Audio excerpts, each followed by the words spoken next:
Good morning, everyone. Welcome to Emergency Preparedness for People with Disabilities, a workshop brought to you by Independence Care Systems Health Home and the New York City Office of Emergency Management. The ICS Health Home is not a place to live. It is a program made up of professionals who are experts in caring for people with physical disabilities and who work to keep members as healthy as possible in their homes. It does not replace MLTC services, but provides additional support at no cost to members. ICS services are fully paid for by Medicaid. To learn more, call 646 653 6230 or email communityengagement@icsny.org. You can also visit for more information our website www.icsny.org. Before we start, please mute yourself to avoid background noises. We also recommend using the speaker view. Please feel free to use the chat box to ask any questions. Please note that this workshop will be recorded. By taking part, you are consenting that ICS or our partners may reuse and distribute the recorded content. Today's workshop is presented by Disability Access and Functional Needs Advisor Catherine Dijak and Matthew Buvogel, Individual Preparedness Specialists at New York City Office of Emergency Management. We thank them and all of you for joining us. And now, Matthew. Sure. Is Catherine on or is she not on? Catherine? Okay, I guess I'll start. I'll introduce myself again. So my name is Matthew Pavogel. I'm an individual preparedness specialist at New York City Emergency Management. I'm going to talk today about emergency preparedness for people with disabilities. The main topics for today are going to be making a plan, gathering supplies, being informed or staying informed. And then in addition to that, we're going to talk about the My Emergency Plan, and also Catherine was going to talk about there's a checklist for emergencies. So that is those are the topics that we're going to talk about today. And specifically within making a plan, the slide that shows what is involved in making a plan is developing a support network, making sure there's communication in mind, having supplies, gathering supplies, also having evacuations and knowing what zone you live in for a coastal storm or hurricane, having a transportation plan, also having backup power or power in mind if there's a power outage. And again, those are some of the topics they're going to be talking about briefly. If Catherine is on, did you have anything to add, Catherine? Hi, Matt. This is Catherine. I had to go back and forth between devices. Can you hear me now? I can hear you now. Yep. Great. There we go. Okay. So Matt, you can go to the next slide. Okay. So, and again, I apologize if you hear my computer speaking. It's a screen reader that is on my computer. So I apologize if people are coming in and out, if that pops up. So the slide here, developing a support network. So developing a support network, again, it's really important if you have a disability to think about other people that you may need to rely on during an emergency. So a support network can be family members, it can be friends, it can be neighbors, co-workers. It's really anyone that you feel that's going to be able to help you during an emergency. So specifically, it can be family members and friends, but also co-workers. It can be caregivers, home attendants, or caregivers that may be in your support system. So it's important to think about, if you do have caregivers or those who are assisting you as home attendants, if they can't make it to assist you, what's your backup plan going to be? So having a support system, having that in mind, specifically having points of contact. So we usually recommend having 2 contacts, but again, you should have more than that. I always recommend more than the 2 contacts, but these are contacts that you can reach out to in case of an emergency. They'll be able to know what your plan is, specifically, speaking to them beforehand to let them know this is my plan. And this way, if they, if they are on your plan, they will know how to assist you. So again, having the contacts are really important, having that support network in mind in case if you need obviously extra assistance, because people with disabilities, have to take additional steps to being prepared. And once an emergency happens, if you have these supports in mind, they'll be able to help you during an emergency. So within also, Matt, could you hold on 1 second on yeah, that? I'm sorry, Catherine. So another point on the support network, the city has done a lot of planning on evacuations in high-rise buildings. And one of the real things that came out is, first responders will get there, but in most cases, your family, your friends, and your neighbors are right there. And it's important, if you're in a building, to really look to your neighbors as well. And when you think about it, most buildings don't have very good notification systems. Commercial buildings might, but generally where you live, there's very little beyond getting in the front door. So remember to really look at your neighbors and people on your floor if you're in a building, because those will be the closest people by that could assist you. Matt, the slide up right now is support network, and then it ends with You gathering. think you know better? Alert exclaim. You can, Catherine, which side is, I couldn't hear you. The slide that is up right now is support network. Okay. And then it ends with gathering point outside the building, okay? Okay, sure. So yeah, Excuse support me, networks. could everyone who's not presenting please mute yourself, because there's some feedback from some people's phones. So if you're not on mute and you're not presenting, please do mute yourself. Thank you. So also for support networks too, like Catherine mentioned, gathering, having meeting places are also key. So if you have a disability or access and functional need, it's really thinking before an emergency, where can I go to as quickly as possible, and where is that going to be accessible? So for some people, meeting places may be a certain park. It could be even as specific as I'm going to meet my family members or friends down near the street by like a lamppost, very specific. So each person's plan is going to be different prior to an emergency. So having those contacts, like I mentioned, at least two contacts, but really more than that, having the meeting places, and also having contacts that are out of state, because for certain emergencies like coastal storms, power outages, those types of emergencies, communication can be down. So as a backup, having the meeting places, that's one way, but also having out-of-state contacts. If someone is living in, say, Massachusetts or New Jersey, it's a way that you can relay information to them, and then they can relay information back to your support network and contacts. So it's another way that, as far as staying safe during an emergency, that's one key thing for support networks. And then the next slide. It's communication, right? So communication is very key for someone with a disability. So for emergencies, if for first responders, it's really important that you know how to tell them information if you have a specific disability, if you are blind or low vision. It's key that you have to tell them specifically, these are the things that I need assistance with. And also asking them, where are you going to be taking me? So communication as far as that goes is also really key. Also, if you are a person who is deaf, thinking about outside the box as far as if I use hearing aids or other means of communication, how am I going to communicate that to people, to first responders when there is an emergency? So communication is really key, and also communicating that to, again, your support network, to those that are going to provide care for you. So communication is something that's going to be helpful during an emergency. And then to add, just recently, I believe as soon as last week, you can now text 911. In the past, that's not been able. I know it's something that everyone has hoped for a long time, but that now will be an option. Generally, I think the sense is it's still better to call if you can, but if you really don't have that option, 911 texting is now a new option. Next slide. So as Catherine mentioned before, communication, so for neighbors and those in your building, communicating with neighbors and also coworkers if you're at a workplace, but also at home, thinking about communication.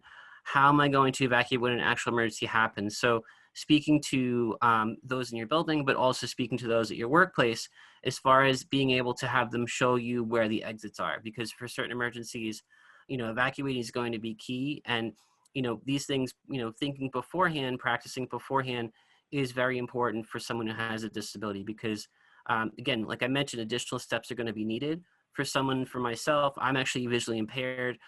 For me, I travel with the guide dog. So specifically, like an example for me for evacuating is really, I have to practice beforehand because my guide dog does not know where to go if it's only been one time. If it's been a couple times, maybe a few times, he may understand where to go. So, for certain disabilities, if, you need to evacuate as quickly as possible, you want to know how to get out as quickly as can.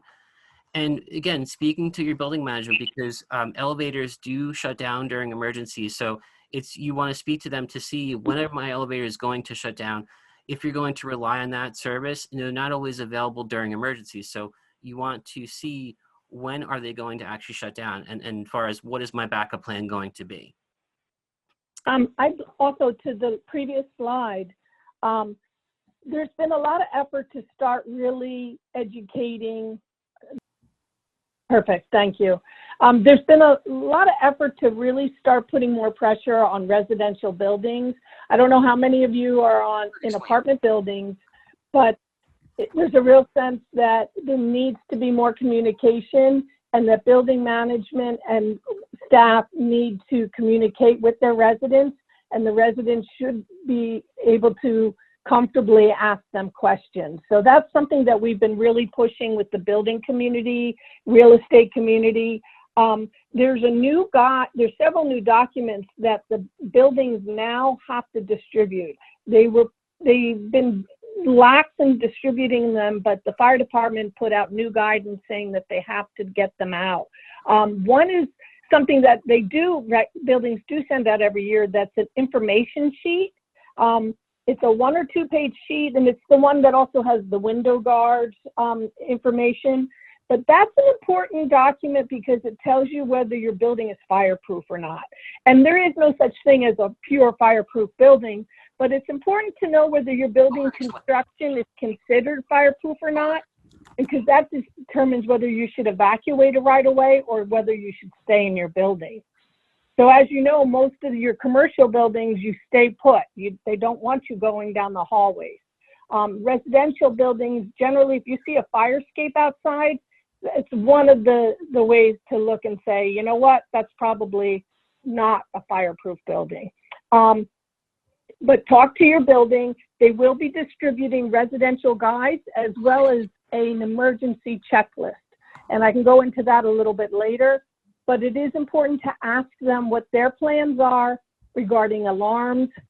Most do not have alarms, and it's important for you to know that as well and plan accordingly. For some reason, I thought my building had alarms, and then I said, wait a second, I don't think they do. And now I realize if I have to evacuate, I'm going to be knocking on my neighbor's doors because they're not going to know otherwise. And then if you're in a commercial setting, don't forget to ask your fire safety staff. Let them know you would need assistance evacuating. And then for your buildings, like Matt said prior, you need elevators to be turned off. Let you know if they can.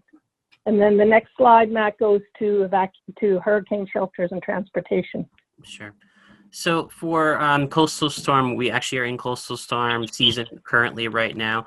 So this slide again talks about the evacuation centers, evacuation zones that the city has.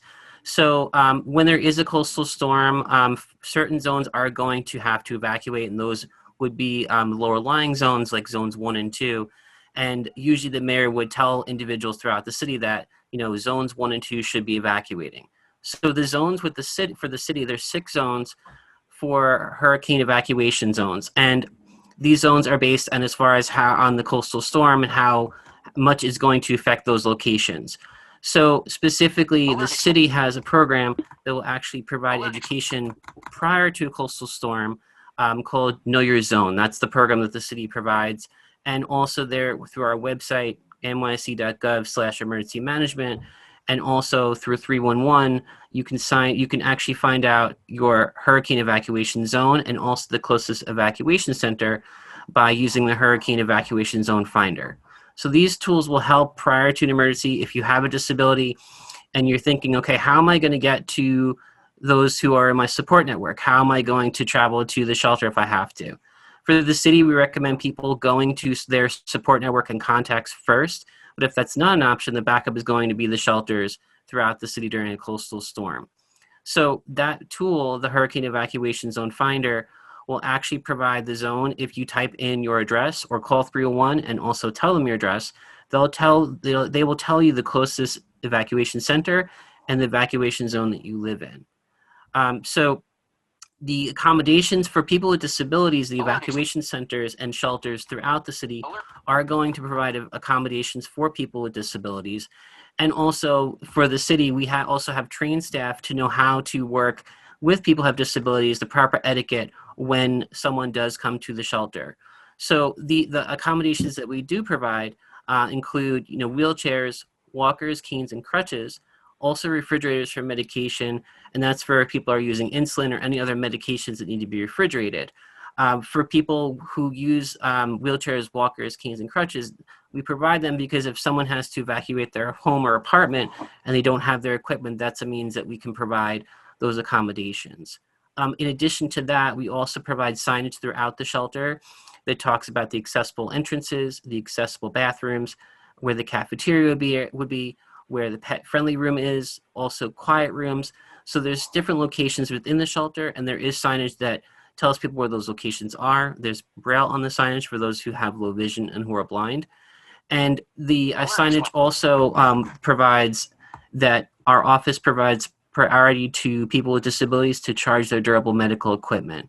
So for people who have to come, if they're coming to the shelter and they need to charge their electric wheelchair or communication device, we offer priority to those individuals over people who are going to come in and say, oh, I need to charge my cell phone. That's not going to be allowed. It's more, we want people with disabilities to be able to charge their equipment, to be able to use that equipment if they need to.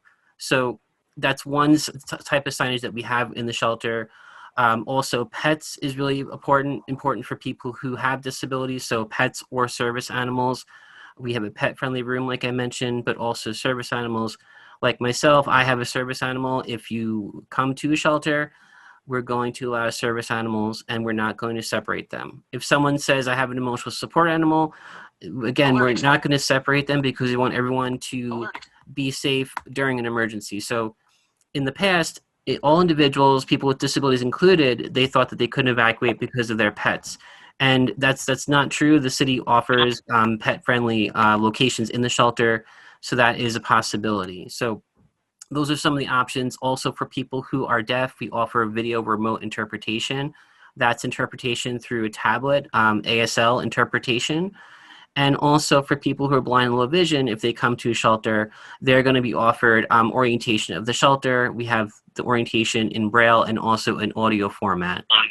And then also, like I mentioned too, for people with disabilities, we offer trainings to city staff and also our CERT community emergency response team volunteers about how to work properly with people with disabilities using person-first language, but also knowing how to communicate with people who have disabilities. So those are things that are really important to our office. We want people with disabilities to be able to work with our office. We want to gain the rapport of the people with disabilities as far as the population goes.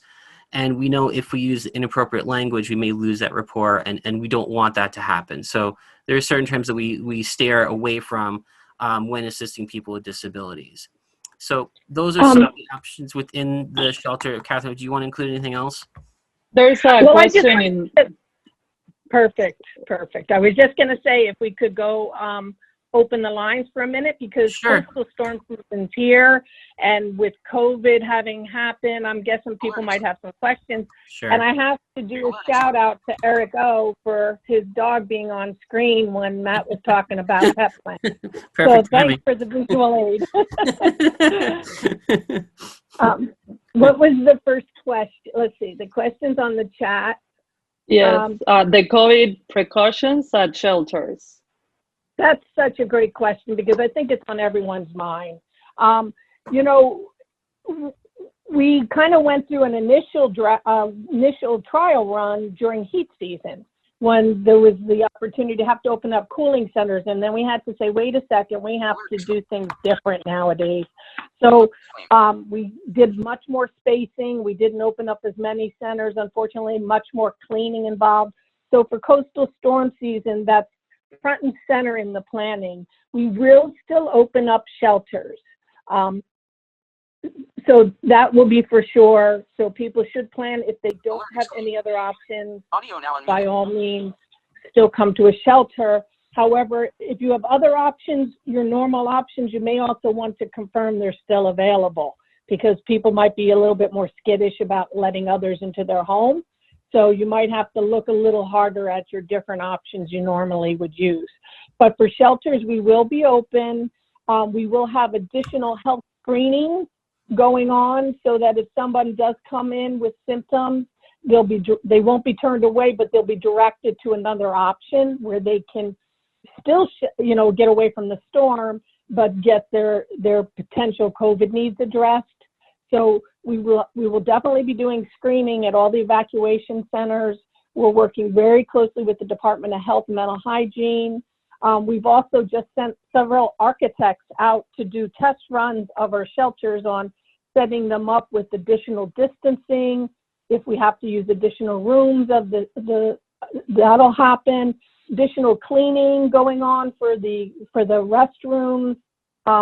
Meals won't be communal, they'll be grab and goes. So we're really looking at how do we make it a safe environment, and recognize that this season, we have to take every precaution we can. Are there other questions on that? No other questions? Good morning. I have a question. When it was, my name is Mannion Lyons, and I'm part of ICS Home program. Yeah. When it was Sandy, I had a girlfriend that lived in Far Rockaway, and her home attendant agency told her that all they could offer her was a shelter, but she needed, she just needed a lot of help. So she was afraid, how can I go to the shelter when I need help to go to the bathroom, and vice versa, because she can't stand and she can't walk at all. But we worked it out that she came here, and we just did the best we could. But what do you do in that situation when she has like 12 hours, but the aides had to go home too? We have special medical needs shelters as well. I don't know her exact situation, but she could potentially have qualified for a special medical needs shelter where there's a much more of a medical component. There's also, if she's unable to ambulate on her own, you could call the 311 for HEO if it's activated. If there's a coastal storm evacuation and HEO and transportation is made available for those who have no other options, it's possible that she can get evacuated that way. Unfortunately, when someone's unable to get around from their wheelchair into a cot or use the restroom on their own, they may be directed to a hospital. We're looking at options now on how that would be handled for this storm, but that's another option. It's not ideal, I understand that, but it's better than staying someplace that's unsafe, for sure. We're also working with the home care agencies to recognize, because they were put under a lot of shortage under COVID, as I'm sure many of you know. So looking at trying to work very closely with them through this hurricane season as well, and making sure that they can remain with anyone they can, but also have the proper PPE and other things as well. But someone should always call 311 if they're questioning. I wouldn't take the word of any home care worker alone. Right. Yes. For sure. Yeah. Sometimes there's a little misinformation sometimes, but we're not going to turn someone away from getting safe, for sure. So just to be clear, someone can bring their home care aide or their personal assistant or a family member who is assisting them to a shelter with them to care for them in the shelter, right? Absolutely. And in fact, yeah, absolutely. And in general, any family members can go. There's no really, requirement. Anyone can go to the shelter. And to Matt's point, even pets, please, I've talked to individuals who said, I've got birds and I don't want to leave my birds home. Mm-hmm. Bring your birds, Yeah. The most important thing is for you to stay safe. Yeah. And we have guides, like I mentioned the My Emergency Plan in the beginning. There's also a pets guide that talks about, if I need to evacuate, like, what am I going to do with the pet? And that includes, obviously dogs and cats are kind of first in mind, but also, like Catherine mentioned, birds, like hamsters, gerbils, even snakes, which I'm not a fan of, but those are, as long as you have the certain carrier cases, yes. Yeah, to bring them, that's completely fine. Like I mentioned, also there is a pet friendly room that, if someone does need some supplies, we can work with them. So because we do work with other agencies like the ASPCA and Red Cross. So we have an animal planning task force. So, again, pets are also in mind because, that was the thing in the past, like I can't evacuate, I have a pet. That's not the case. You want everyone to stay safe, during coastal storms and any other emergency. If someone has a service animal, we're not going to separate them. And, these are key things just for all people with disabilities, but all New Yorkers, if they're going to evacuate. And to Catherine's point too, for transportation, we do have the HEO program, like she mentioned, homebound evacuation operation. And, if you do feel that you need additional transportation assistance, you can call 311. What you tell the representative, that's going to you will be either routed to an accessible evacuation center or to a hospital if there are additional medical needs. So it's not going to be to a residence, to an apartment or home, but it'll be to one of those two locations. So if you need extra medical assistance, then it may be a hospital. But if that's not the case, then it would be to an accessible evacuation center. And for some people, they may use Accessoride, but for others, they may need the help of EMS and the fire department to evacuate. So it's either or to one of those two locations. We have another question, which is telephone only the only mean of communication? Are there email options, pre-registering options? For registering for which service, Connie? Either one. Eric? We don't have pre-registration options, so it would be calling 311 if you need transportation assistance. And it is seen as something where if you can get there on your own or you're already an Accessoride client, try to arrange it through your normal channels. But if you've got no other options, by all means, we don't want you to get stuck. So then you should call 311.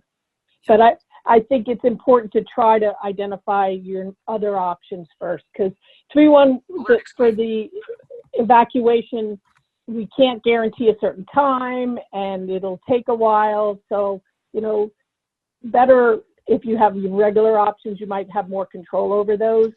This is a little bit tougher process. It's a program that gets stood up because of the coastal storm.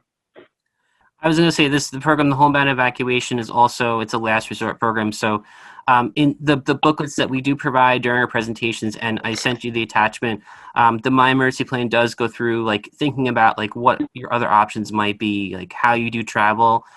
This also goes for the evacuation centers where it talks about all the different accommodations, the services that we provide. And it also to go back to the support networks and communication. All these things are actually, if you have the My Emergency Plan, which is a booklet that we have, I'm sorry with all the communication in the background. If you have that guide, or if you go to our website, you can actually write your own plan. So including disabilities, as far as what your evacuation plan is going to be, transportation too, like what's my first mode of transportation? For coastal storms, the transportation is going to shut down 6 to 8 hours before. So having in mind, plan A, plan B, and maybe plan C might be the homebound evacuation operation, but it's trying to think through those different things as far as like, how am I going to get to a certain location when there is an emergency? And for myself specifically, I have an example where there was an emergency and I had to get to a presentation and there was no transportation. So my plan A, transit, was not working. Plan B or C, trying to find an accessible car, that didn't work. So I had to rely on a coworker. So it's kind of one example, like thinking other transportation needs in mind. If you have a disability, like what are some other things? Can I rely maybe on family or friends to maybe transport me? So that's other things to think of for transportation. And anything else, when an emergency happens, as far as communications, support networks, medications, all those things should be kept in mind before. And the My Emergency Plan is one good tool that we have where you can write all the information in one place. Alert exclaim. Can we go? Does anyone have any other questions, or we'll move on to the next slide? I think the next one might be power. This is something that, I think probably some of you here on this call may have dealt with in last month or the month before with the power outages. In fact, that power outage that happened after the coastal storm recently was the worst power outage that hit the city since Sandy. So it was a big deal. So I just wanted to spend a little time on power outages, reminding everyone, if you rely on any kind of electric powered medical equipment, by all means, please enroll in Con Ed or in National Grid's LSC program. I put the Con Ed number up. I'll have to get the National Grid one as well. It's not an end-all be-all. It's not a rescue plan. So you still need to have your own plans. But what it does is it helps to identify that you're reliant on this equipment, and they will reach out to you if there's an unplanned power outage. During this last event, they had both power companies had lists of whoever was on this in the LSC program, and they called them up right away saying, hey, are you okay? Will you be okay? Because it's looking like power might not come on for a while. So even if you don't get electric included in your bill for your monthly rent, that's okay. You can still sign up. Everyone can sign up for it. So it's really good to have that information. It is something that we used during the previous storm, and people were reached out to and contacted to find out if they were okay, if they needed to get relocated, whatever their situation might be. Naturally, to keep your medical and communications devices charged. Minute they're talking a coastal storm or high winds, if you know your area and you lose power, plug everything in, charge it up as much as possible. It's also, it's as much that communication device as anything else. And also remember, if you're able to and keep a few singles aside dollar-wise, ATMs go out during power outages. So you won't be able to get to cash if you don't have any on hand. That's something that was seen a lot in Sandy. I talked to some folks down in New Orleans, and they said, look, we were going to evacuate, but we didn't have any cash. All the ATMs were shut off. They're relying on power. Also, if you're in a residential building, generally, if you're above the 6th floor, water is really tough to get up to anything above the 6th floor. So you more than likely will lose water with a power outage, which I'm sure you probably know that, but just as a reminder, whenever I hear a coastal storm, I fill my bathtub. I figure that's a lot of water. I might not want to drink it, but I could boil it and I can use it to flush my toilets. So that's something else to keep in mind, radio, flashlight. And then the biggie is always if you rely on an elevator. Talk to your building. If they can in any way let you know before they're going to turn an elevator off for a power outage or for a coastal storm. Power outages they might not know about, that's a different story. But if they have a coastal storm and they know they're going to turn it off a couple hours before the storm hits, ask them to please let you know. I realize it's all over the boards whether a building will or not, but definitely ask. And for the first time in this previous storm, we actually had the city reached out to all residential buildings that were owners and staff who are on city lists and said, you need to reach out to any of your residents who are vulnerable and make sure they're okay and help get them assistance if they're not. And this was post the power outage a couple days in. So I do encourage you to talk to your buildings as much as possible. Next slide. And then the last piece on mine, and then Matt, it's all you. As I mentioned earlier, there's the new evacuation checklist. If you don't get it in the next several months, I'll forward over information to ICS rather, and there's a number you can call or email the fire department and let them know your building hasn't given it to you. Some of the key pieces of why I think it's a good checklist is because it does make you look at the fire safety in your building and knowing whether your building construction is considered fireproof or not. It also, you should be asking, and we told building owners and through the real estate community, listen, we're telling residents they need to contact you and ask for a contact for the building lobby. So if something's going on, you should be able to call down and ask what's going on. We were also let them know residents are going to be asking for their elevator policy, as well as whether they have any evacuation devices, and they may even ask for building orientation. And then the next slide. And this is something I know I came and talked to ICS about 2 years ago. I had a really good conversation with a group over at your day program, I think. So there's been a lot of conversations about evacuation devices. The city came down that we can't mandate them, partially because there's no national standards, and then some other pieces. However, I want to start with they are a tool to assist you get downstairs by all means. We told buildings it's something you should look at if you want to supply. Building residents could purchase on their own or make agreements with their building. However, fire department will only use their own devices.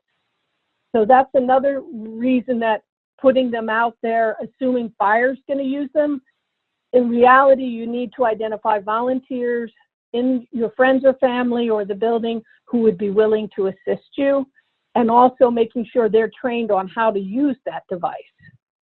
There are no national standards, unfortunately, at the moment, so there's lots of different models and types out there. It also will depend on the type of stairway characteristics is important, whether you have a narrow stairway, what the turn radius is, can other people get down the stairs while it's in use, because you don't want to block exit and egress for others as well, and then storage and maintenance. So there's a lot to consider with these devices. It's not to say that they're not important, they're not valuable, but we just want to put it out there. And we have a whole document on MOPD's website and our website as well. You can go to ours, and Mac, we have the link at the bottom, at the end of the presentation. But we do have some information on if you want to consider evacuation devices, things to look at. And it's something you could also hand over to your building if you want. If you want to make the case to your building or employer or whomever saying, look, would you consider these? So we're not mandating them on buildings, but we recognize they're a tool that could be very valuable to use. It's just that there's things that need to be considered, and then they have to be purchased really for your particular building. Next slide. And there we go, Matt. Okay, thanks, Catherine. So yeah, this slide is talking about gathering supplies. So like Catherine's talked about, and I've talked about, emergencies, coastal storms, and many other emergencies that you may need to evacuate. It's important to have a go bag. If you need to shelter in place, those are more for emergencies where you would be staying in place, and that could be winter weather, could be an active shooter or chemical threat where it's not safe to go out. There's going to be supplies that you're going to need. So I'm going to go through some of the supplies, and Catherine mentioned a couple of them too before, but there's certain supplies that you're going to want to have. In addition to this, the next slide talks about additional items for people with disabilities. So for having a go bag and also having an emergency supply kit, these are things you want to have, thought out beforehand. This actually is the second section of the My Emergency Plan, which talks about gathering supplies. So in that section, it goes through the supplies. It has pictures of the different supplies that are in a go bag. So specifically for having a go bag, it's a backpack or a small bag on wheels. So for people with disabilities, again, like myself, I use a service animal. For me, I have to use my hands to give my guide dog hand signals to do certain tasks. So for me, I actually use a backpack. For someone in a wheelchair or other medical device, if they are using that, maybe having a drawstring bag that maybe be able to hang off your wheelchair or walker. Again, it's just other ways you can have these supplies, but essentially it's going to be a small bag with supplies for about 2 to 3 days. So if you're going to be traveling to your support network, those contacts, or to the shelter, you want to have a go bag with you. So some supplies that you'd want to have in a go bag specifically would be bottled water. You'd want to have power bars or granola bars for nutrition. Obviously, nothing that's going to go bad, like spoil, as far as like a piece of pizza or a tuna fish sandwich. That would not be good to have in your go bag. You may not have friends if it smells. So you want to have power bars or granola bars, something that's not going to perish. And also having, like Catherine mentioned, cash and small bills. If there are power outages, there's not going to be access to an ATM. So you want to have cash and small bills, nothing bigger than a $20 bill. And also, in addition to that, copies of identification cards. So that can vary for each individual. Copies of identification cards could be a copy of, say, a non-driver's ID. Like myself, I have that. Having a copy of a social security card, copies of birth certificates, marriage licenses. It's really up to what you want to include, but you're going to have copies, not the originals. The originals are going to be at your home or apartment in a plastic container so they do not get damaged. In the go bag, they're going to be placed in a plastic bag, so in case there is a coastal storm or other emergency, so you can keep those items intact. In addition to contacts, having copies of identification cards and also having cash and small bills, you'd want to have a portable phone charger so you can charge your phone. It's always important to charge that device, the portable charger. I always forget to do that, which is, it's not helpful if you need to use your phone to contact loved ones, family, and friends, and also support network contacts. So having that in mind is also important. Also having medication. So if you can, if you're able to get extra medication, having that on hand. If you have asthma and use an inhaler, having an extra inhaler. Those are a couple other things as far as medication goes. And the My Emergency Plan, which I mentioned before, has a section where you can write out medical information as far as medications, the dosages, and how often you take medication. So it's important to write it down if you're able to access that guide, to write the information there, but also to have a copy of medications and certain things that you might be allergic to in your go bag. This way, if someone has to see the medications, they can see what you take, but also it's for yourself, because we forget things during an emergency. It can be chaotic, it can be stressful. So having things written down, having those medications, having all of that written down is going to be helpful. Even smaller like emergencies, if you trip and fall and you're unconscious and you are going to the hospital, it's one way you can tell the medical staff, these are the medications I take. So it's important to have that. And also in your purse or wallet, have a copy of an index card, because again, that might be a way for first responders, if they're going to come out, to help you. So specifically, the medical information is going to be on there is going to be very short, to the point. Also on the index cards, if someone has a disability, again, specific phrases like I speak American Sign Language, very specific. Or if you have certain requirements or specifications for someone touching your medical equipment, again, short phrases, but you'd want to have that on the index cards, in your purse, in your wallet, but maybe even have it in your go bag to have a copy of that. And in addition to having other items like toiletries, having an extra pair of glasses if you have reading glasses, those are things to include. In addition, again, power outages. If there's a power outage like there were recently with Hurricane Isaias, many power outages, flashlights are going to be something you'd want to have. Flashlights, extra batteries, those are a couple other things. And also, having things, if it's winter weather, you want to winterize your go bag and have other items in there like hat, gloves, scarf. And, if you're working, again, having a go bag maybe at work. If you drive a car, maybe having supplies in there also so you're prepared. So again, the go bag is certain supplies you're going to have. It's going to be a backpack or small bag. And again, you want to check this go bag at least twice a year, because certain items do go bad. They expire. But also, if you do go through an emergency, God forbid, you're going to want to have these supplies. And, possibly for the next emergency, if it happens, you want to restock your go bag. So again, it's important to have the supplies for 2 to 3 days. And you know, some of the supplies we mentioned, it may feel like a lot, but really you can put this bag together as you go. And it can also be small items. So you can get these items at a convenience store, a Dollar Tree. You know, it doesn't have to be an expensive go bag. They do sell them, but again, those are pretty expensive. So again, putting something together, that's what we really recommend for, so it can address all individuals' needs.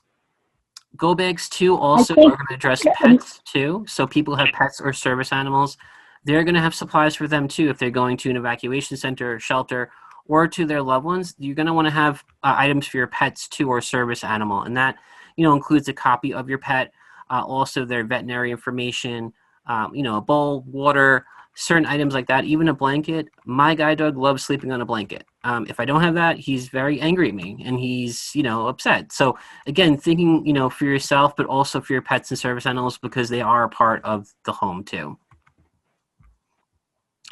I just want to point out that a lot of the points that Matt just made are on the very next slide.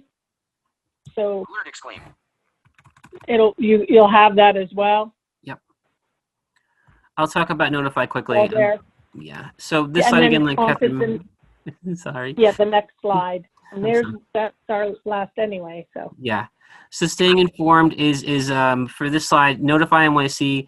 We stress all New Yorkers signing up for Notify NYC. This is an alert program where you can receive free alerts to your cell phone, email, or landline. And the alerts are small to maybe certain buses or trains are not running, to larger that a hurricane may be impacting the city, and it would provide specific tips. So again, the messaging, either a text message, a landline, a voicemail, or an email. And again, the messages are free, and we provide them in American Sign Language and also in VoiceOver for people with disabilities. So we also have an app, which I would stress to download too if you can. It's free, and it also will track yourself and emergencies around you.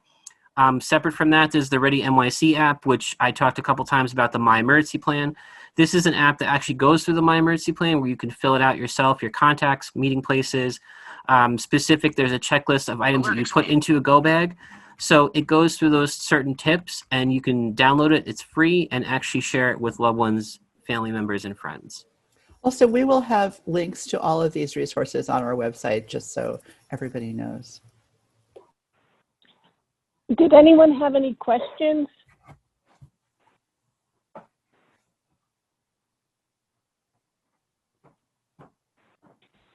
No. You know, one other thing, it's an opportunity just to think creatively. We threw a lot of information out at you, and it's sort of like what they say when you throw spaghetti at a wall. It's not all going to stick. But, you know, if each time you kind of hear about emergency planning, there's one more thing you may do to prepare yourself that you hadn't done before. That's a huge win. So it's an opportunity just to take that next step. Everything we threw out here is not what you're going to do. No one's that perfect. But if it's just that one extra item, it might make a lot of difference. If you write down your medications, or if you just line up your medication bottles and take a photo of it and keep it in your phone. Now you've got up to date of all your meds, and when there's a change in prescription, you take a new photo. So just wanted to remind people, it's no pressure, but just try to do maybe one thing out of the last hour, and you'll be more prepared than you were this morning. Thank you, Catherine and Matthew, for this very thorough presentation. We'll have all the materials ready in the website. I don't know if anyone has another question that you would like to ask.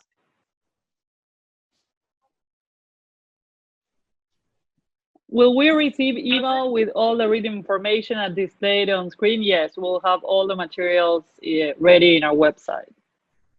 And there is people saying, Diane and Yolanda are saying thank you. Can I also just say a huge thank you to ICS? You all have been such wonderful partners with us.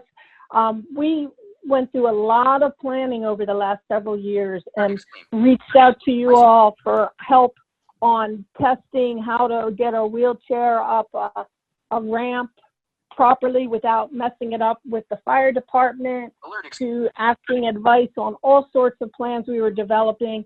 And I've just always valued your teams, your clients, your staff, the whole ICS community has been just such a great partner in emergency planning with us. So thank you all so much. Thank you. Thank you.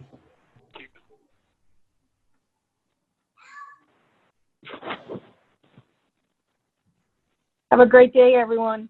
You too. Enjoy. Be safe. Bye. Alert exclaim. 1212 alt alert exclaim. Yolanda Castillo has left the meet. Alt F4. End meeting or leave meeting. Alert. Alert exclaim. Alt F3. Alert exclaim. Give feed. Alert exclaim. Leave meeting button.